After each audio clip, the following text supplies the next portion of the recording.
So I just hit the record button. So we will start. Let me do the share screen. Tell me if I have had problems with this before. Uh, so if that's the case, let me know. I It experimented with, worked. okay, good. I experimented with my phone earlier. Um, all right, so as we get started, you'll see this first one. This was actually done by my colleague, Ellen Peterson. We work on these things together. We are the two kind of research gurus and people who like things like APA style and just thinking about where your information comes from. And that, the world is awash with information, and now it's coming at us all the time. And we see that right now with all of the COVID-19 and coronavirus information that's out there. So we're going to talk a little bit about how this might help you with a scholarly thing. So we like to start out with this because it always gets everyone's attention. And you can see this is actually from a course called Calling Bullshit, Data Reasoning in a Digital World at the University of Washington. So this is in their IT department. They have this whole class on how to read data, but it starts with this.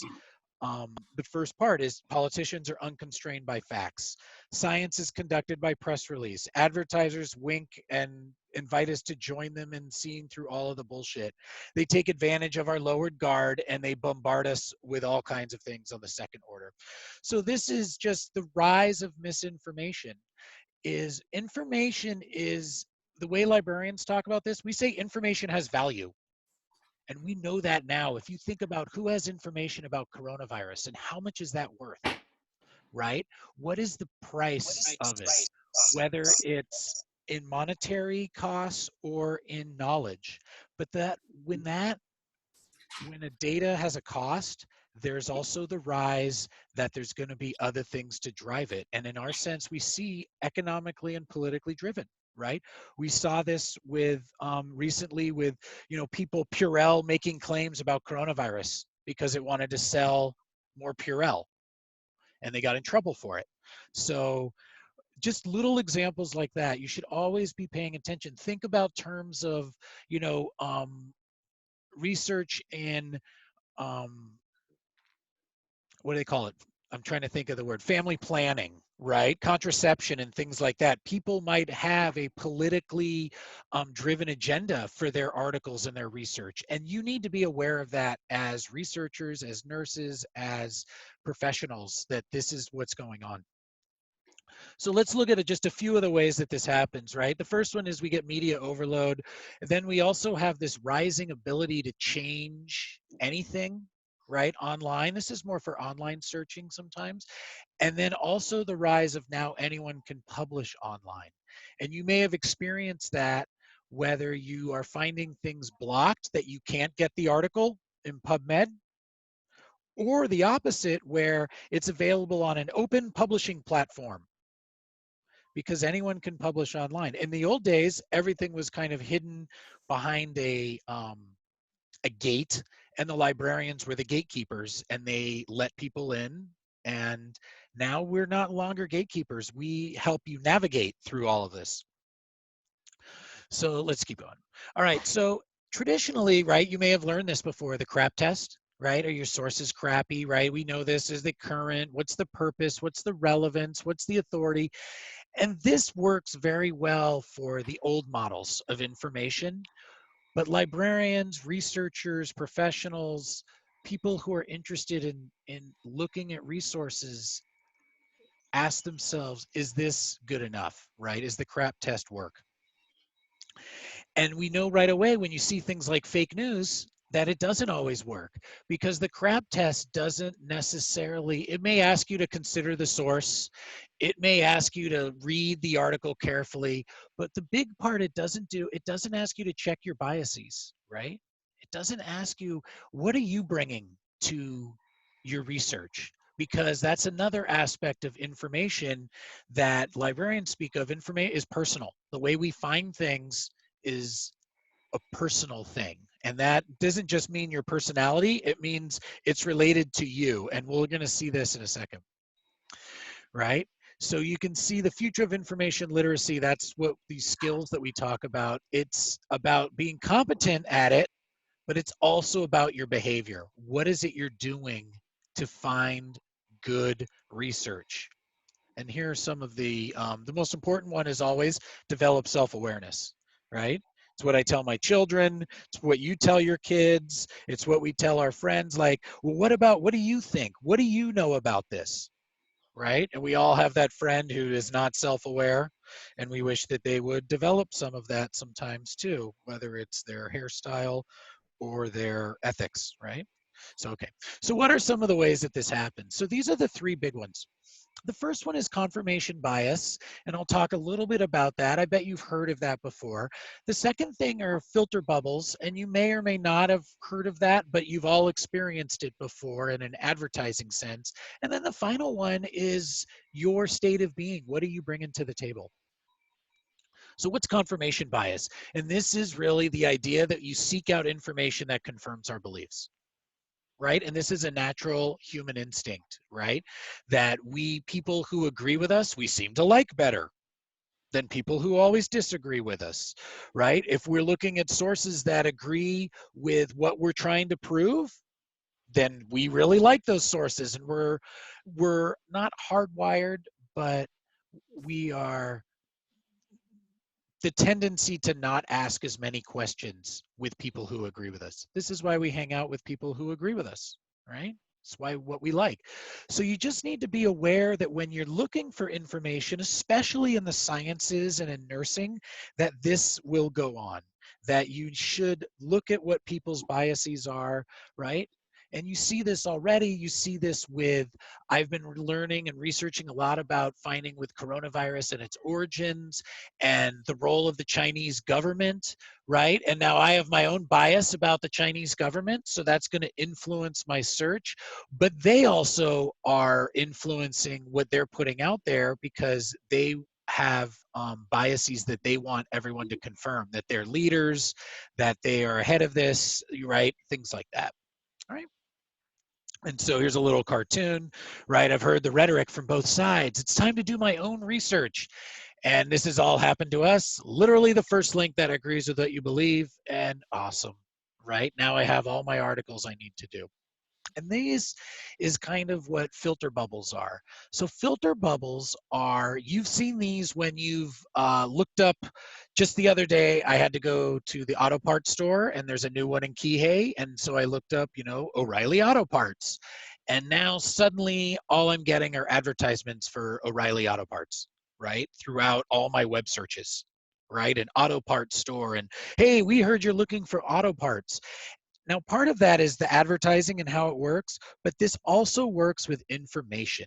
So whether you knew this or not, Google collects, right? It knows who you are, right? And it collects that information about you because their goal is to give you relevant and good information.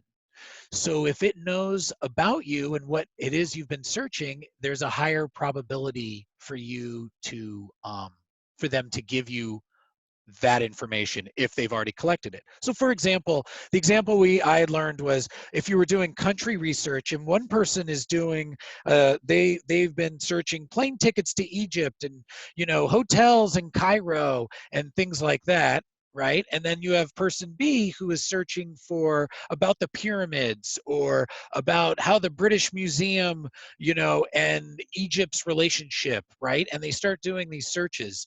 Well, Google will start figuring out what those searches are. So then the next time when you search Google, the person A who's been looking up hotels and things like that, they're going to receive all kinds of travel related information is going to be in their top results. Whereas the person who is looking up, say, historical information or about relationships, they're going to start getting information about that. And those are, in a nutshell, filter bubbles. Now, the way around filter bubbles, right, is to use a search engine. I don't know if anyone's heard of DuckDuckGo. I don't use it all the time. I have a good friend who always uses it because he does not like our friends in Mountain View. So he would like to always be private. And DuckDuckGo is one of those, it's a search engine that does not track you. that does not keep cookies, does not put things so it doesn't know who you are. And they have a great little video on there. If you're ever like, should I use DuckDuckGo? They have a great one that's all about how, you know, Google thinks you have a sexually transmitted disease, and it starts with one little search, and then it kind of shows you how the Google machine will work on you. So it's just something to keep in mind when you're doing research and you're doing especially things online for science and that may have more of an objective flavor. Um, and then finally, we get to this, right? Keep in mind that during times of stress or uncertainty, it's easy to form judgments quickly, right? So the way I had in graduate school, my instructor, one of them said, she said, never break up with your boyfriend during finals week because you're not thinking straight. Right? Never make that decision, such a huge decision when you're in the middle of a stressful time. So, and we all know this feeling too, because right, this is when the brilliant ideas come at 3 in the morning, the night before the papers due, or that's when suddenly you've been looking all over and now you found the perfect articles. Why didn't you see them before? Because you're exhausted and tired and anxious, right? So these are just be aware of this stuff. I really hope if you're not finding what you need and you're searching around and you think you should be able to find stuff, stop and take a few deep breaths and say, am I doing the right thing? Do I need to kind of maybe go for a run or take a walk or go play a video game for 20 minutes? Whatever it is that you do to kind of get centered, you might need to do that and then start the search again, right? Okay. Now let's talk a little bit in the scholarly world, right? So we can talk about scholarly publishing, and you guys have heard this before, I'm pretty sure, about this, like what peer review means and what the scholarly publishing process is like. So we can look at, you know, it's been a long time, been going on, right? Now, recent innovations, we talk about open access. We talk about, if you've ever seen PLOS1, is the Public Library of Science, right? And this is where researchers and scientists do not like, well, how do I,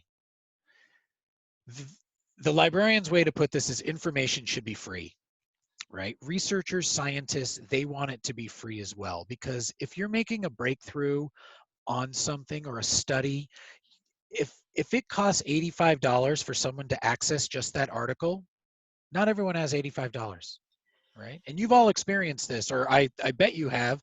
I've gotten about 5 emails of this, like, can you get me this article from PubMed, right? Because it costs too much money. And so what, in response, what people have done, and scientists and researchers, is they've said, we're not going to publish our things necessarily in these copyright protected silos. We're going to make it available to everybody, and we want them to be open because this research is so important. We see this now with, you know, the Washington Post and the New York Times are like, hey, we're letting you look at all of our coronavirus stuff right now. It's open, right? But if you want to read anything else, you're going to have to pay us, right? In the scholarly world, this payment, many libraries at large schools have considered the people like Wiley and Sage and Springer and Elsevier to be extortionists because they may have a quarterly journal and that journal costs $10,000, right? So that would make each issue's $2,500 for one issue of the journal. So if somebody wants access to the information in that journal, they've got to come up with that kind of money. If someone wants to promote their scholarship or their research, then people have to be able to come up with that money. And that's kind of where politics and money get involved with scholarly publishing, but it's also the response has been in some of these open places. And that's why more stuff is available. If you're using Google Scholar or even Google, you can find things in there. But, right, with the rise of open, right, comes new opportunities for faking, new opportunities for fake research, new opportunities to manipulate information and to make things look good. All right. All right. And you can see scholarly publishing, right? We have all of these. You've probably seen PLOS1, Google Scholar, there's Science Direct, Science, that's the journal, academia.edu. They are they violate copyright all the time, so I would not promote their use for as a librarian, because they say like suddenly that article's available there because somebody scanned it and sent it to them, and that's the violation of copyright. So I at least need to say that we're going to follow the law. So now let's get to this. Any scientific paper can be wrong, no matter where it's published, no matter how it was written, right? You think about this over time, right? Scholar information is a relationship over time. So what they were publishing about nursing in the late 1800s is different than what they're publishing now. And the information they had and the science they used was different, right? So it's always subject to re-examination in the light of future evidence. Right? That is what science is, right? So we keep that in mind, and now people will exploit that as well. But let's look just quickly. If you've never known, like, what the hell is the peer review process? This is it in a very few steps, and you'll see this is where the politics come in, right? You have your idea, your theory, you do your experiment, you research and you write about it. Then you have a manuscript where you maybe have written, you know, a good part of the article, and you send it to a journal editor and you say, hey, I have this whole research on this topic, this subject, right? I hope it's appropriate for your Journal of Oncology Nursing, right? And then the journal editor, they say, well, we have people in the field who are going to actually look at that journal article. And they're going to look at that research and they're going to decide, hey, is the research good? Is the experiment, can you replicate the experiment? Is it in line with current thinking? You know, and not necessarily out there, right? But this is also where politics come in, because it's a fact, like people who call into question issues of climate change are often not published in journals, right? And that's not, I'm not some conspiracy theorist. I just like information. And I think if someone's got something to say, then let them say it. And if you don't like what they say, then refute them. And so you can see the politics of some of this stuff, that where it will come in, right, is who are these experts? Who decides this? And this is also now, and this is relevant to us here on Maui, because this is also where indigenous values or indigenous ways of thinking or traditional things are not accounted for. They're not considered scholarly, right? But we know here of how information gets passed along from family members to family members. There's family history. There is indigenous knowledge of and different ways of thinking that are important, right? That Waiki skipped from this peer review process right in here. All right. And then right in here, right? Because you can see, you send it to the journal article, it's reviewed, and then they say, oh, this is great scholarship. We should accept this experiment. Or, you know what? They only had 8 people in their, you know, trial. The last one we did, we had 78 people. They need to have more people. So they might send a revision. Hey, do this experiment, but do it with more people. Things like that. All right. So this is the peer reviewed process in a nutshell. And you, as I've said over and over again, wherever you have people involved, right?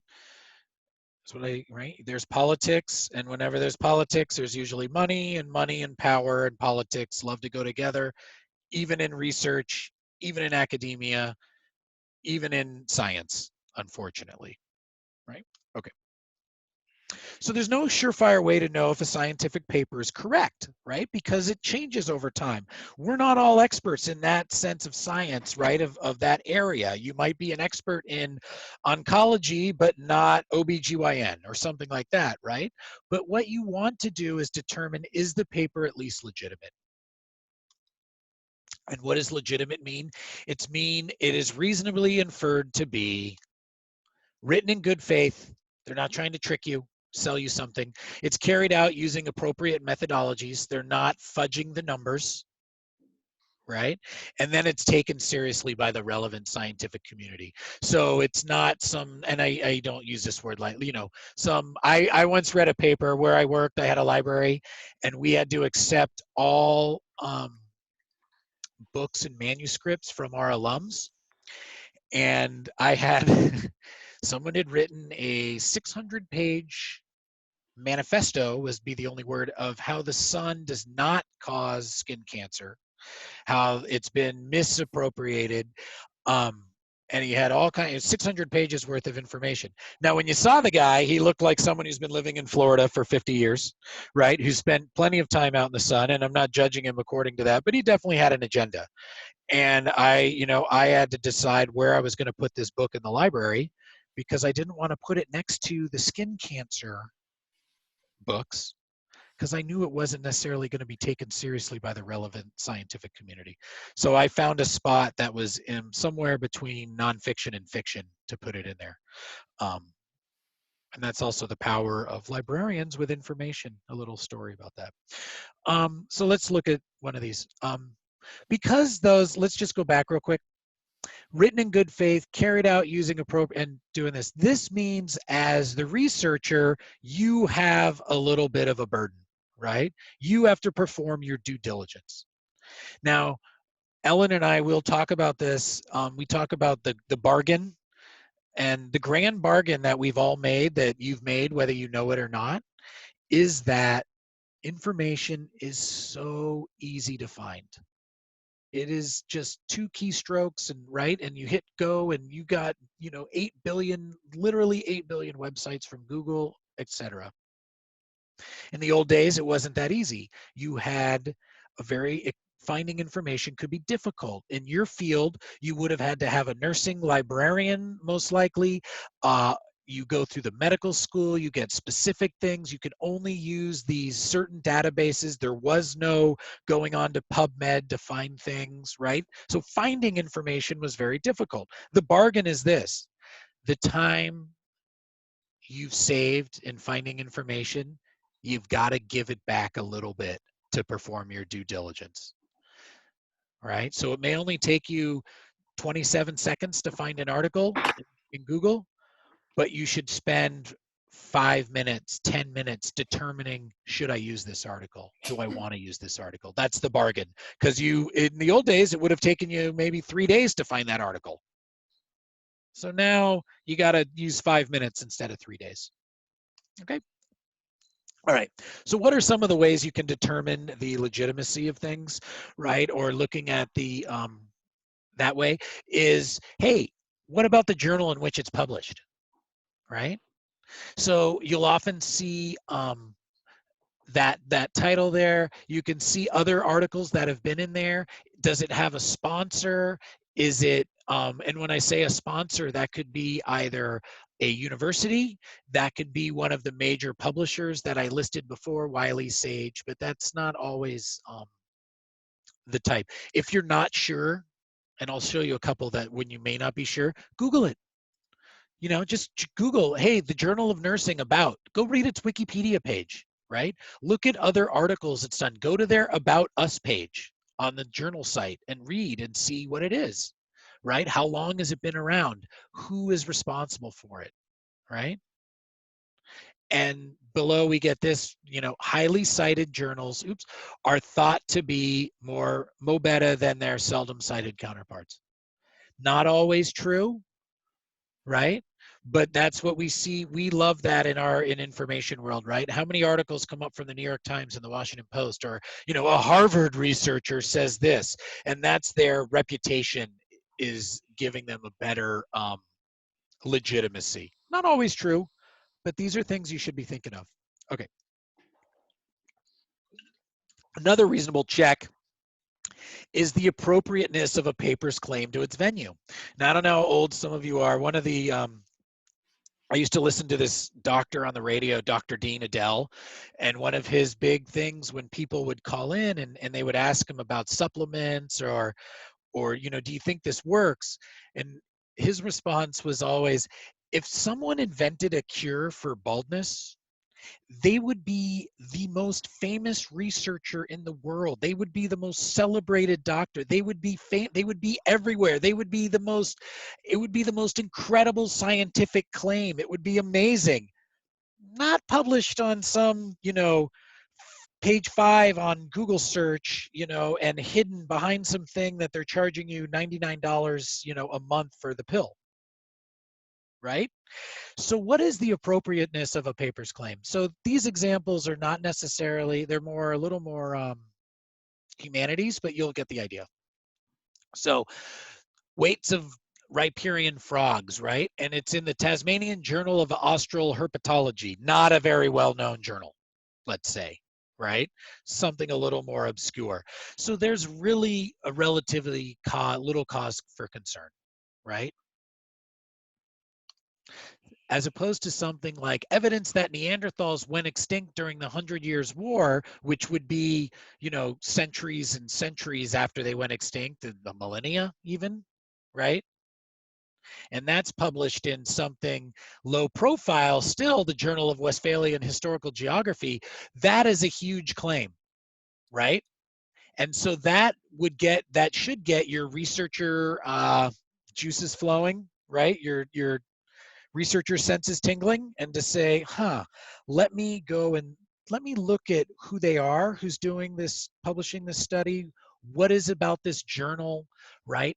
Who are these authors? Where do they teach? What classes are they doing? Just doing a little bit of extra work, right? That bargain, 5 minutes worth of work to see, should I really quote this, right? We're seeing this now all the time with every day with coronavirus news is coming at us and changing and different, and people are, well, this study was conducted here and this one was here and this was done by these guys, and India just published a thing that they only had 8 cases because of this reason and that, and you're who's publishing it, where is it coming from? And you see this mix.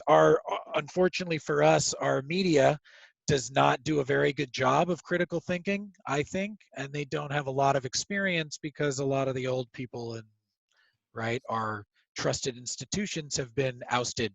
So we have people who aren't necessarily geared to critically think and research about the information they're looking at. You vaunted nursing students of Maui College are not like that. Right? You are being trained to look at evidence, to question evidence, to decide if the evidence is worthwhile. These are all valuable critical thinking skills for judging any kind of information and research. All right. So another way around this is to use some of the library subscribed databases, right? Ask a librarian for help. I know a lot of you use PubMed. So PubMed, you should follow some of the the links in there, but also be aware that PubMed is more of a repository. They don't, for especially newer stuff, they don't have a curator. That's a fancy, like a librarian who looks at the stuff being uploaded to it to make sure that it is scientific, right, or of a scientific value, right? Okay, so these are, where I'm just about done with this part of it, right? We'll get to the fun APA stuff I know everyone's dying to see. So we have problem solving, reasoning, and evaluating. These are the 3 aspects of critical thinking. And these are the 3 things that you need to use when you are searching for information and looking for information online, in general, from anecdotally. If you're on the floor and someone says something to you, you should always go through your critical thinking filter, right? And be asking these questions, right? Okay, all right. Oh no, APA style. So I haven't looked at the chat. Are there any questions or anything? Okay. I'll take silence as acquiescence, but only in this case. Okay. So let's look at APA 7th, the APA 7th edition. First, let me tell you, I went to this one a little quick. One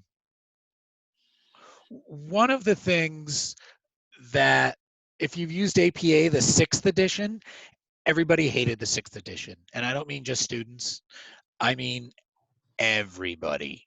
So for about 12 years, the APA was taken, maybe not 12 years, because they didn't like the 5th edition either. So let's say for the past decade, they've been getting beat up by everybody about how complex it is, it doesn't make sense, why can't you be like MLA, it's so much easier, and what did it, and so what APA did was they said, you know what, we're going to take all of this seriously.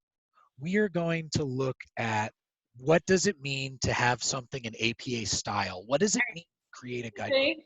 Sure, go ahead. Question? Okay.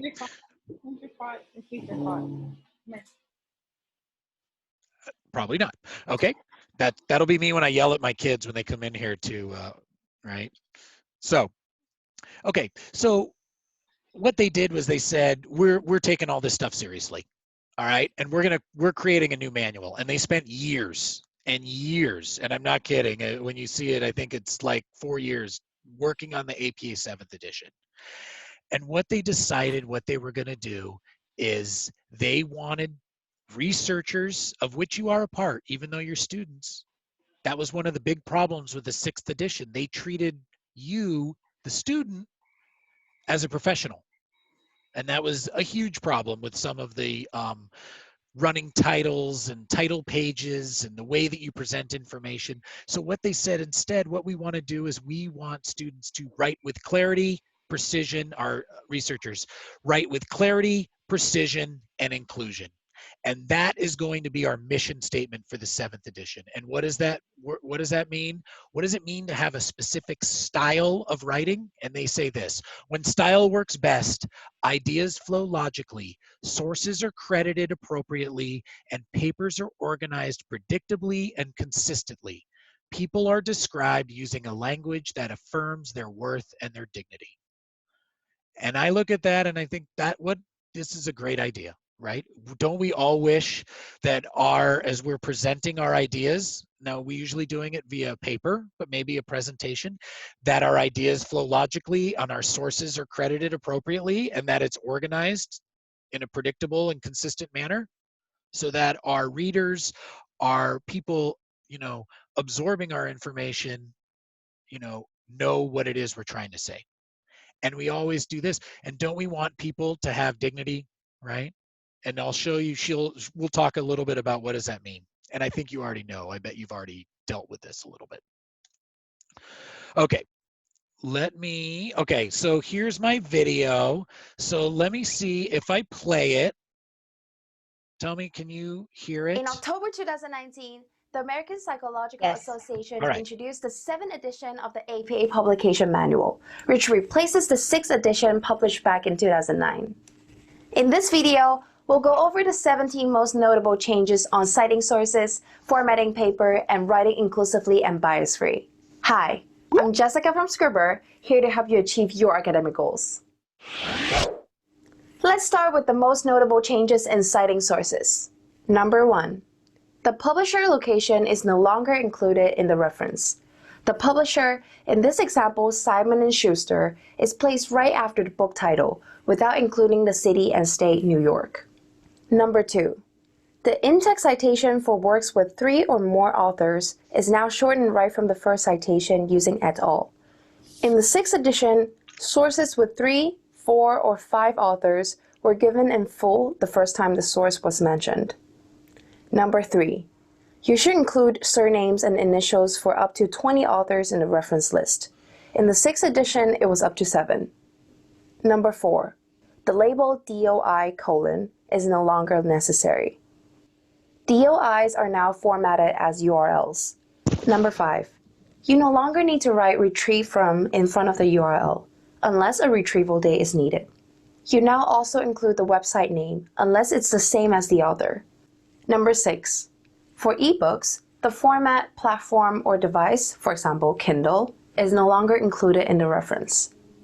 Number 7. Clear guidelines are provided for including contributors other than authors and editors. For example, if you want to cite this video, make sure to include Scribr as the author. Number 8. Dozens of examples are included for online source types such as podcast episodes, YouTube videos, and social media posts. The 7th edition of the APA Publication Manual includes guidelines on inclusive and bias-free language for topics such as gender, age, disability, racial and ethnic identity, and sexual orientation. Number 9. The singular they or their is endorsed as a gender-neutral pronoun. Instead of saying he or she, you're encouraged to say they. Number 10. Instead of using adjectives as nouns to label groups of people, descriptive phrases are preferred. So instead of saying the poor, you should say people living in poverty. Number 11. Instead of broad categories, you should use exact age ranges that are more relevant and specific. So use people in the age range of 65 to 75 years old instead of over 65. The APA also provided different paper format guidelines for professional and student papers. You can find a sample paper for both types in the manual. Some of the format changes include: number 12, increase flexibility regarding fonts. Options include Calibri 11, Arial 11, Lucida Sans Unicode 10, Times New Roman 12, and Georgia 11. Number 13, the running head on the title page no longer includes the word running head. It now contains only a page number and the paper title. Number 14, the running head is omitted in student papers, unless your instructor tells you otherwise. Number 15, heading levels 3 to 5 are updated to improve readability. For level 3, instead of indenting, it's now flush left and also italicized. Level 4 headings are no longer italicized. A level 5 heading is now bolded. In terms of style, not much has changed, but there are 2 changes you should know about. Number 16, use only one space after a period at the end of the sentence.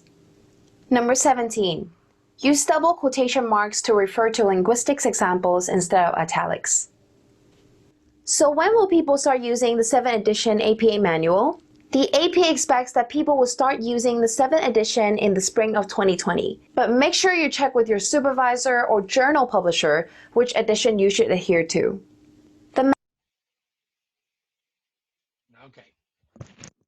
Okay, here I am. Now I get to figure out how to get rid Manual of is now the available full in full color. Hold on one second. This was the part I didn't know how to do. I thought I could just do that.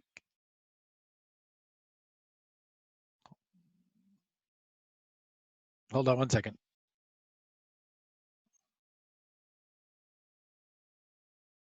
There we go. Okay. Can everybody hear me? Yep. Okay, good. All right. Or one person can. I'll start the video. You can see me now too. So if you saw her, I really like the way she did it. She did it way better than I could. She speaks student, right? I could have made a list like that, but I really like the way that she does that.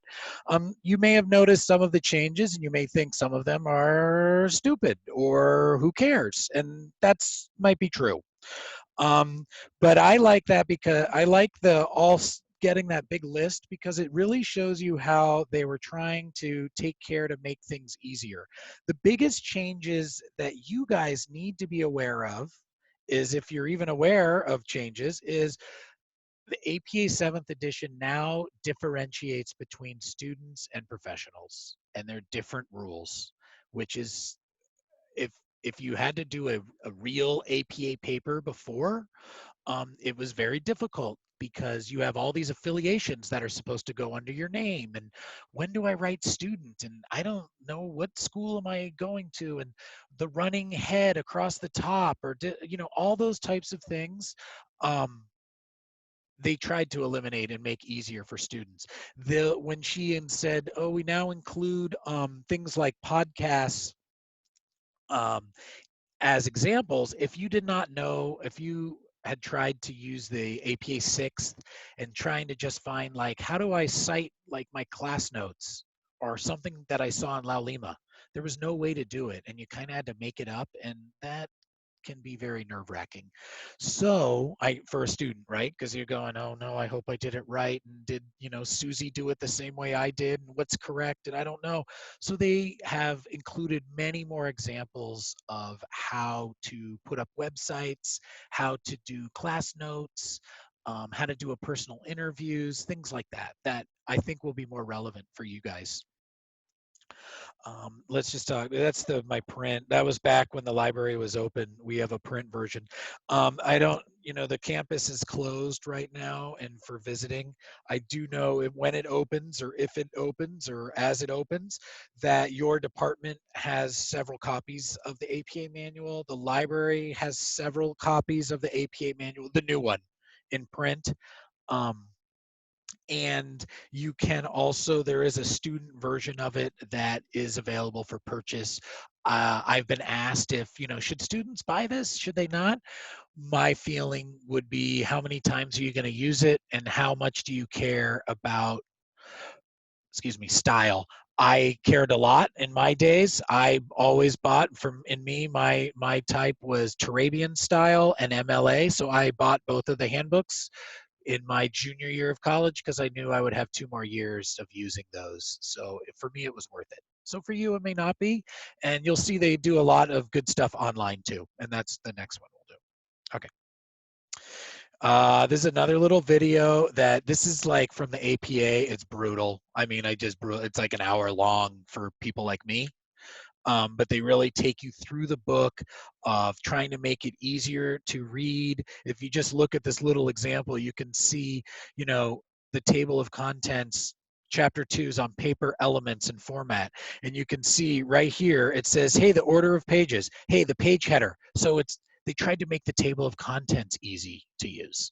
Right? Because if you've ever been with me sitting at the APA, doing APA 6th edition, and I just say that because if people ask me a question, I get the book out, and then I'm like in the index, I'm like, okay, they cover that here, but then they also cover it over here.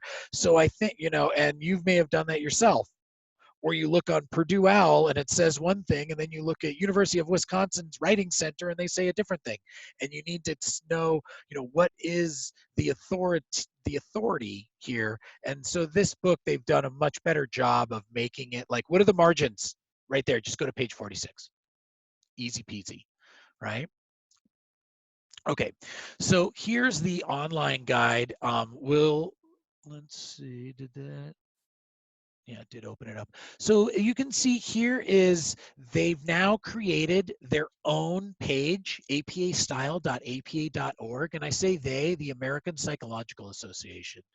They know, right, that everyone was going to Purdue OWL and going to different library sites and getting information. And, and if you ever went on their old site on the APA one, they gave about 4 examples, and then they were trying to sell you the online product.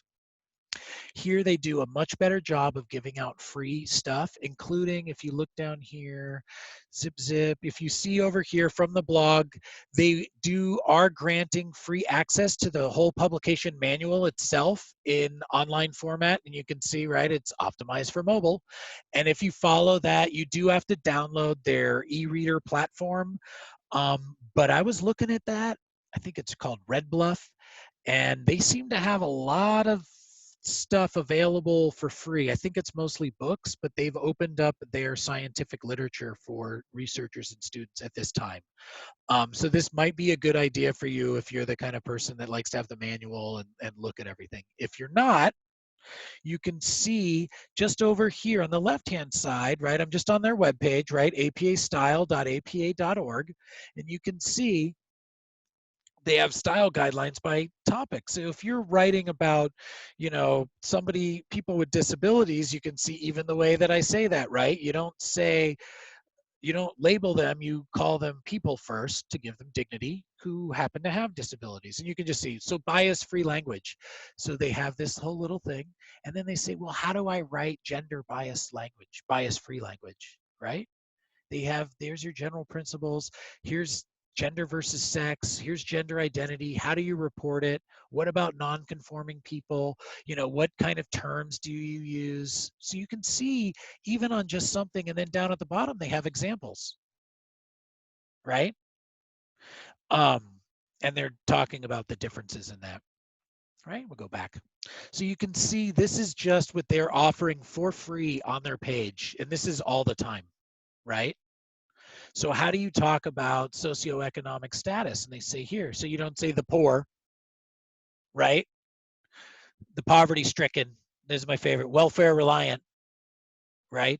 You say people who, right? description of income, you say people whose incomes are below the federal poverty threshold. So you can see this is that inclusion part, but it's also about clarity, right? And precision. It's about all three of those when you change the way you refer to a group of people.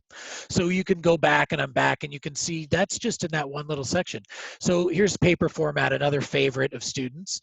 How do I format my paper in APA style? Well, here they say, well, you want to know, what font can you use? Here you go. What font? A variety of fonts are permitted, right? And they tell you, here are the ones, right? Make sure you use the same font, except when you do these things, right? And then at the end, it always, right, for a lot of this, it'll say, make sure you pay attention to what your instructor says. So if your instructor says, write an APA style paper in Times New Roman 12-point font, then you write your paper in Times New Roman 12-point font. Right? That's what I would do. I mean, I guess you don't have to, but that seems like a pretty simple way to follow directions, right?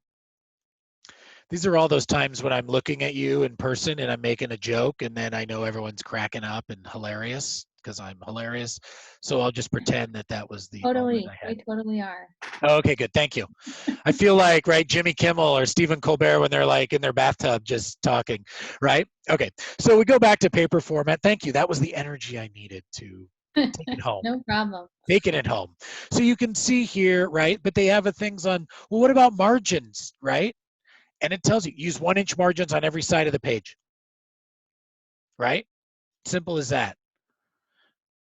Now you may say, I don't really care about margins. It's always a good example or a good habits to follow a certain style, because there may be a day when you are writing that paper for publication and this will become second nature to you, right?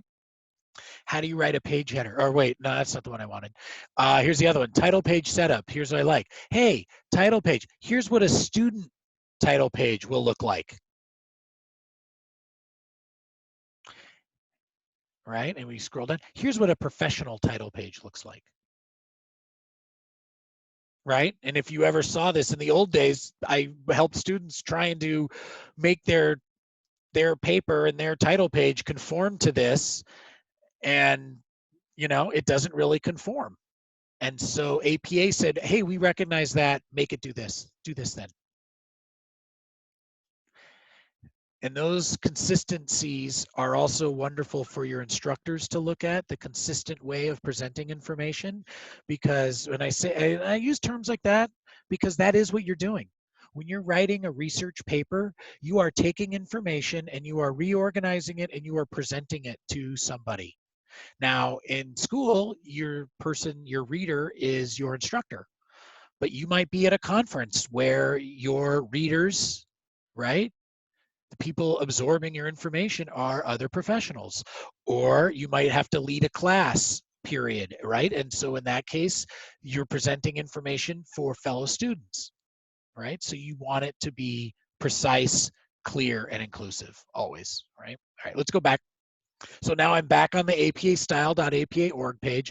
So you can see they have these different, how do you do in-text citations? And you can see, hey, how do you do paraphrasing? How do I do quotes, right? How do I do a personal communication, right? I emailed this researcher and they emailed me something back and I really want to quote it in my paper, but I don't know how to put it in here. And it tells you, hey, here's how you do it, right? Okay, so I just want to point this out because they really took it seriously that this came out at the same time that the book came out, this new page where they said, we want to give authoritative information. I think they were a little, either they were or Purdue Al was like, we're tired of everybody complaining. So we're going to just do it ourselves. And you can see style guidelines by topic. If you hit all topics, they have not only things on paper format, but grammar, how to do bias-free language, how to present tables and figures, right? If you're going to do that, what colors should I use? Because my document needs to be accessible, right? So greens and reds for colorblind people don't always work very well, right? So how do you do a reference list, right? That's the things we usually think of when we think APA. We're usually thinking, how do you do in-text citations and how do you do a reference list? And you can see here, They've spelled it out very nicely. References, reference examples. And here they tell you, hey, how do I do that movie I saw? All right, here you go.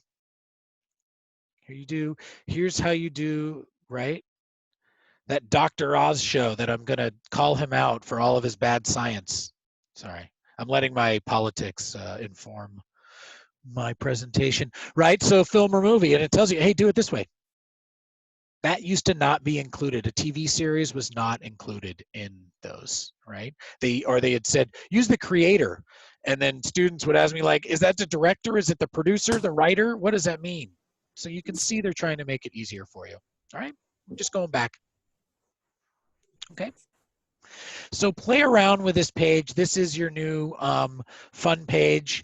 The other part I like under instructional aids is, I believe this is where it is yes, they have sample papers, which I love, because look at what they do with their sample paper is they have their student sample paper. We'll look at it, and I think, is this the annotated one? No, it's not. So I can see right here. More sample papers coming soon. I think I have a link to the annotated one somewhere else. So I think it's in here too. You guys don't want to watch me search around, but an annotated sample paper, I say that because if you know, annotations, right, are little marks and writings that other people are making. So what they do is they show you a sample paper and then they annotate it. So they say like, see here the signal phrase they used, or look here where they didn't call them the indigent, they said people below the federal poverty line and things like that, right? Okay. And those are why annotated things can be very helpful. All right, let's go back. Zip, zip. And let's see if there's any other stuff on here. No, no. But I do want to point out, if you're going to save something, definitely save or bookmark this bad boy up here, apastyle.apa.org. Okay, let's go back to our guide. Next. So this was this I just added. So they do have free access to the publication manual during this. Now the one problem with these things, right? It's still May 25th. I say the problem. It's not so much a problem, but I used to do this. If you know, in students in law school, they use certain computer programs, and they're free for students in law school, and they're not free when they get to the law firms. And that's just fine with the publisher, because they love to make you, right, addicted to something, and then it becomes a necessity. So that's one of the few issues that I have as a librarian as to when they put dates on things like this, is because, right, May 26th, when you really need it, that's when they're going to charge you for it. And that's all you know how to use. And if that's all you know how to use is that one resource, then you're going to pay for it. And they know that, right? So just be careful with all these new things coming out, and, you know, free. I mean, how many Zoom, just think of it that way. How many Zoom accounts are schools buying now or going to buy after this, you know, our crisis that we're going through? Right? They know that. So they can give it away for free all they want, because they know at some point it's not going to be free, and that's all faculty know how to use, and that's what they're going to demand, right, that the college buys as their platform, and sure enough, the college will buy it, right, because they have no choice. So, sorry, I don't ever trust people, right, selling you something. All right. Let's go back to our slides. So there's that is, right? Okay, and then the instructional aids, this is what I just showed you, right? Or some of their handouts and guides, right? Some of the products and stuff. So I showed that to you as well. All right, and then that is my last slide. So what I wanted to do is, I know this was billed as, you know, an APA, everything you wanted to know and more, but I know, you know, I can even, here, I can stop sharing. I know as I look at everyone's just their name here and their muted microphones, I mean, you'd be sleeping, right? For the most part. So it can get pretty boring, even for people like me who get excited about citations. So I really wanted you to just think, or the takeaways from here, you know, are finding information and researching it's always use your critical thinking. Even I make mistakes all the time still, right? I've been doing this 20 years. You know, I still make mistakes trying to find stuff or get off or get duped by somebody or think something's legit. You know, the only time I'm really careful is when before I send anything on to people, because I'm a librarian and I'll lose like all my credibility if I, you know, pass it on fake news or obviously defunct information or too biased information. And that's how you should be approaching it too as a researcher, is to use those critical thinking skills. So the second part of what I wanted everyone to take away today was on the APA style, that there are differences. You may not have known about it. I know some of you are probably really into APA style and love to follow along, and others are, you know, asking, what's APA style again? And we need to use this. If you're at that point, please send me an email. Send me, you know, offline or out of this context. You can get some more help, and I'll be happy to walk you along. And that is one thing I didn't say was. Well, then don't do bad stuff, so you don't have to go there. Yeah, right. There you go. I really want you to realize, you see, I call it a style guide or a guidebook. They're not rules, right? They're not rules because they can't make rules. What do you think, that you're gonna go to jail and everything's just gonna be nice and chill for you? For me? Sorry. I don't think you're muted. I was watching the news. What are you, yelling at the TV? That's a surefire way to go crazy in these times. Just don't throw anything at the TV. Okay, so that's kind of my spiel about APA style. Is just really, it's a style. It's to help you write with precision, right? Clarity and inclusion. That is how you want to present your research. That is how you want to present your papers. That is how you present your evidence-based medicine, right? When you present it in paper format or in a presentation or poster session, however it is you do. So, and that's what APA is, a style to help you do that, not the rules you have to follow. Although they may be the rules because your instructor says follow APA style. But that's the same rule as if I'm submitting an article to the Journal of Nursing and it says in my article submissions, all article submissions should use APA style 7th edition. So then I do have to follow the rules. Okay. Any questions? Information overload as usual. Yeah, go ahead. Oh, Anyone? no, I'm good. Anyone else? Okay. I see everybody. This is the biggest like Zoom I've ever done. I'm very nervous. At least I don't have everyone tiled in there. So in conclusion, right, the APA is there to help you. Use those online tools. They're really easy. I find them easier to use, the apastyle.apa.org, much easier than the Purdue OWL. It's written in a much friendlier format. It doesn't have every single answer, and so if you get confused, you know, send me an email, look it up online. And that is one thing you'll want to clarify. I've spoken to all of the nursing faculty, and I've been doing these presentations to different nursing cohorts or people in different classes as you guys move along. And so they're aware of the 7th edition and some of the differences. So if that does come up, just make sure that you are, right, it's on you to do, right? If your instructor expects running heads and you're doing APA 7th edition student style and you're not using running heads, you need to make sure your instructor isn't going to hold you accountable for that, right? And if you ever have trouble with that and you're afraid, and I say this all the time, and I don't mean real fear, but I mean, you know, do I ask the instructor, do I not? Send me an email. I am always happy to speak with the instructors, and they're always happy to hear from their students, you know, who are